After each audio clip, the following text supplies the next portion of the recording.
Hi guys! Samahan nyo pala ako dahil pupunta tayo dito sa isa sa pinakasikat na tourist dito sa bayan ng Looc. Ito yung tinatawag nilang Looc Sanctuary. Ayan, kasama ko nga pala dito yung mga pinsan ko at yung mga bata. At syempre, nandito na nga kami sa bangka dahil pupunta na tayo doon sa cottage, sa floating cottage sa gitna ng dagat. At ayan, nakarating na nga tayo guys. Sa Looc Sanctuary guys. For many years, nakabalik ulit tayo dito. At ang marami ngayong naliligo talaga. Summer na talaga oh. Ayan. Daming naliligo ngayon.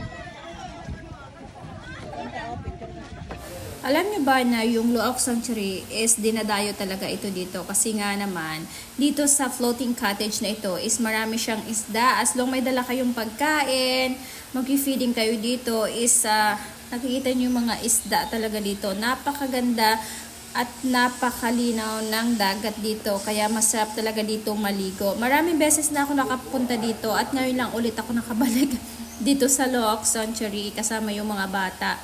So, sobrang enjoy kasi magpapakain ka dito ng mga isda na tinatawag nilang uros. Uros kung tawagin yan sa amin. Ewan ko lang sa inyo kung anong tawag dyan. Sobrang malaki na nga eh. Pero noon talaga yung nagpupunta kami dito, grabe, ang daming sobrang malalaking isda dito.